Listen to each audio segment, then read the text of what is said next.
तर आज संपला आमचा सिलेंडर. हाय फ्रेंड, कशा आहात तुम्ही? स्वागत आहे तुमचं माझ्या ब्लॉगमध्ये. माझं नाव आहे प्रियंका. तर झालं असं की आमचा सिलेंडर संपला 2 दिवसापासून आणि नातेवाईकांना म्हणा, मित्रमैत्रिणींना म्हणा, फोन करूनसुद्धा कोणाकडे सिलेंडर अवेलेबल नव्हतं. 2 दिवस कसं तरी काढले वडापाववरती. मग हे आले त्याच्यानंतर मग आम्ही थोडं बाहेर वगैरे गेलो, थोडंसं सामान वगैरे घेतलं आणि त्याच दिवशी वडगावचा बाजार असतो गुरुवारी.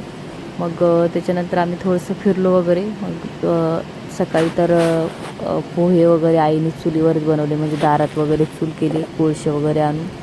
त्याच्यानंतर मग आता एवढं पूर्ण जेवण बनवणं काही पॉसिबल नव्हतं. त्याच्यानंतर मग आम्ही थोडंसं बाहेर वगैरे गेलो. त्यानंतर मग पप्पांनी शेगडी वगैरे आणली इंडक्शन, पण त्याच्यावरती भांड्याचा प्रॉब्लेम आणि आपले भांडे गॅसवरचे. मग त्याच्यात भांडे नसल्यामुळे मग ते सुद्धा त्या दिवशीसुद्धा जेवण वगैरे घरी बनवलेलं. मग मी थोडीशी पेस्ट्री वगैरे आणली होती, कारण बाळाचा 18 तारखेला बड्डे होता. त्यानंतर पेस्ट्री कट वगैरे केली, कारण ह्यांना पण जायचं होतं. त्यानंतर आम्ही बाहेर निघालो. वडगावचा बाजार वगैरे असतो तिथे. आम्ही म्हणजे बाजारात काही घेतलं नाही, पण आम्ही असंच फिरत होतो. तर फिरून झाल्याच्या नंतर मग आम्ही घरी येऊन केक वगैरे कापला, म्हणजे पेस्ट्री वगैरे कापली. त्यानंतर मग आमची तयारी वगैरे झाली, कारण जेवण वगैरे करायचं होतं.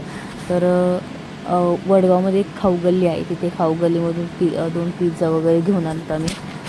त्याच्यानंतर मग पिझ्झा खाऊन झाल्याच्यानंतर परत आम्ही दुपारी पुन्हा खाऊगल्लीमध्ये गेलो, कारण ह्यांना खूप भूक लागली. त्यांनी घरामध्ये काही नव्हतंच बनवायला आणि दुपारचं चूल पेटवणं म्हणजे एकदम एकतर गरम इतकं होते आणि बाहेर चूल पेटवायची.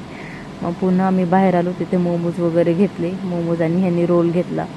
त्यानंतर आम्ही संध्याकाळी 4-5 वाजता बाहेर निघालो थोडंसं, म्हणजे बाहेर म्हणजे जेवायलाच जायचं होतं आम्हाला, कारण आता गॅस स्वयंपाक बनवणं पॉसिबल नव्हतंच.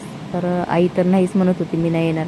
मी तिला जास्त थोडंसं फोर्स केलं, चल म्हटलं, कारण मग ती पण तयार झाली. मग इथे आरूला कपडे वगैरे घातले, त्याला आवरून वगैरे घेतलं. त्यानंतर आम्ही हॉटेलला आलो. हे तळेगावमधलं हॉटेल आहे. आम्ही शेजारी बघितलं होतं, पण मला काही ते स्वच्छ म्हणजे क्लिनिंग वगैरे काही आवडली नाही मला. मग आम्ही शेजारची जे हॉटेल होते तिथं गेलो. त्यानंतर मग ऑर्डर वगैरे दिली जेवणाची.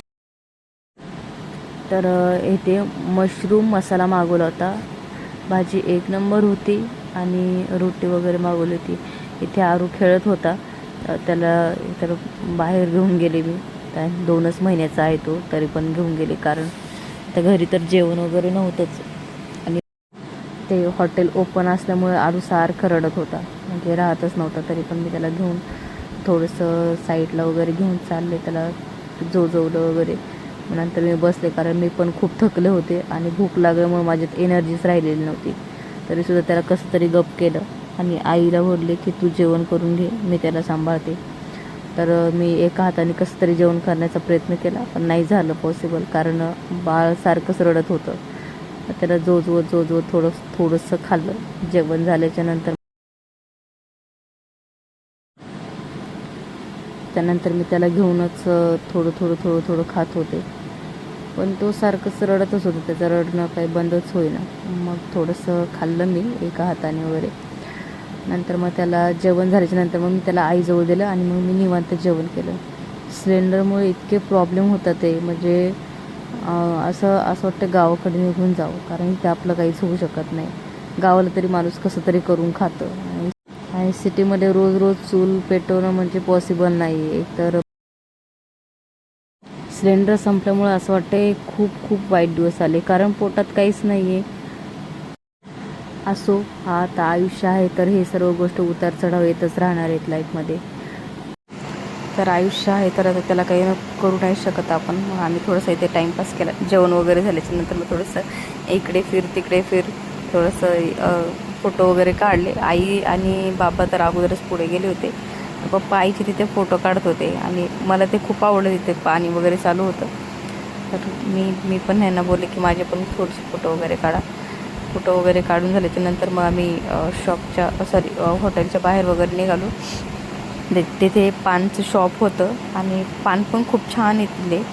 मग त्याच्यानंतर 5-6 पान वगैरे घेतले पान घेऊन मग आम्ही 2 तिथेच खाल्ले, एक त्यांनी आणि एक मी खाल्लं आणि पान घेऊन मग आम्ही निघालो घरी आल्याच्या नंतर मग आरूला वगैरे आरूचे कपडे चेंज केले, त्याला खाऊ पिऊ घातलं, त्याला झोपू घातलं, मी सुद्धा आवरून वगैरे घेतलं, फ्रेश वगैरे झाले, त्यानंतर झोपी गेले.